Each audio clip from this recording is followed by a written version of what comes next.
Breaking news. Yeah, look, y'all, it is really, really not looking good for Tanjiro.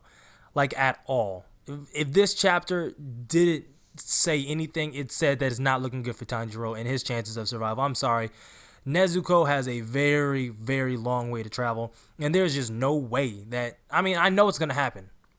Maybe not. I mean, maybe this mangaka might actually surprise us and kill off its main protagonist at the very end of the series. That would be phenomenal. I'm sorry, I don't mean to sound like this, but it really would, because it's so out of the ordinary. And like, honestly, Muzan is not there's almost no way I can see them beating this man, because he can regenerate any lost limb.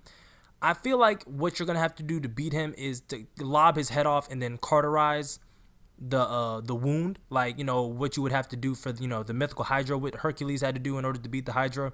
No matter how many times he cut off its head, two would grow back. What did he do to defeat the Hydra? He cauterized each neck as he cut it off. So I'm gonna call it now. That's what's gonna have to happen. Lob his head off, then cauterize the wound. How are you gonna do that? I would have said the flame Hashira, but you know, that's not an option anymore, which only leaves Tanjiro to cauterize the wound with his sun breathing if he ever pulls his shit together, but it's just not something that looks like it's going to logically happen. Honestly, when I saw... Let's get into this review, alright? But before we get into the review, go plus ultra and smash that subscribe button. It lets me know that you're rocking with the content that I put out here on this channel. And without further ado, let's get into this review. Now, my biggest question before I get into my whole thing about Tanjiro is where the fuck is Zenitsu and his bitch ass? Where the fuck is Inosuke and his slacker ass? Where is Konoe with her blind ass? All right, where are these three at? Okay, because it has been a minute since the underground temple fucking breached the surface world. Okay, where are they at? Why have they not joined the fight yet? We haven't seen them all chapter. Okay, and time has been passing easily. How long was it? Like an hour and like 40 minutes before sunup. They're down to an hour and 14 minutes. Almost 30 minutes has passed, and we don't know where they are or what they're doing. As far as I don't blame them. I don't blame them, because I wouldn't be standing around for the bullshit either. If I had, I'll come in and tidy things up. But I'm not about to, like, Muzan has been keeping up the same attack for God knows how long at this point, with him just flailing his arms around. And shit is not looking good at all for the Hashiras, because all of them have been infected at this point with Muzan's blood. Okay, so they're having that poison circulate through their bodies, and it's affecting them as they fight. It's affecting their breathing and their movement speed.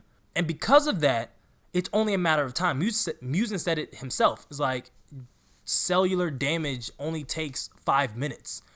Well, Tanjiro has been down for over 30 minutes. Okay, he went down with the first wave of people. So what I see in this chapter is that they're all fighting and they're starting to be affected by the poison and things of that nature. And what happens is that this random ass cat that was made by Tomoya comes with these vials on its back. All right, it has 4 vials that we see, but it has slots for 2 more. Okay, so in theory, not even in theory, from what we see, it's holding 6. So now that I'm reviewing the chapter and I'm going back and looking at the panels, I see where I might have fucked up. This cat might have already gotten to Tanjiro in this chapter, and it's delivering the other 4 to the other Hashiras that are fighting Muzan. It stops the cellular decomposition and basically reverses the infection, or reverses Muzan's blood poison that he inflicted upon them. It's stated that it might just be suppressing the symptoms, so they might not be cured at all, and it might just, kind of like, morphine, it just lets them keep on going. And honestly, everybody just might be dead at the end of this.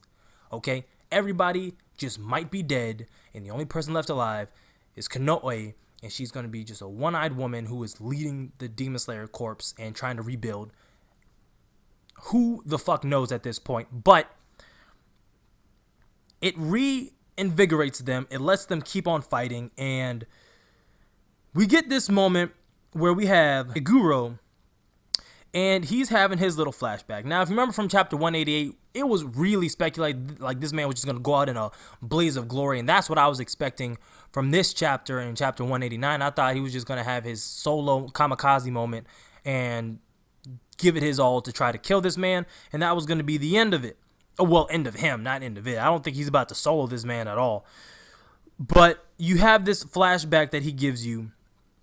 And he's talking about his man, Tokido. And he starts talking about his blade and how even on the verge of death, he was able to turn a white katana bright red and prove that regardless of the color of the katana, it is possible to turn a blade red. Now, how it goes is that all Tokido could do in that moment was grip his blade as strongly as possible. And it's speculated that perhaps receiving a strong blow is what raised the katana's temperature. And what stains the blade red is the wielder's pressing himself on the brink of death, so that his grip is like a vice. And that's what you see Iguro do. He is gripping the hell out of that blade. He's already pierced into Musen's skin, and he's holding on for dear life. And you can start to see, even in black and white, you can start to see it fade up, and it's turning his blade red. And my God,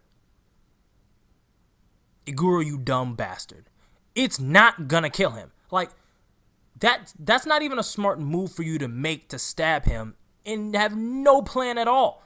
Like, I know they're just trying to hold him there for the sunlight, but it's gonna be harder for 3 people to hold him if you're just gonna sacrifice yourself.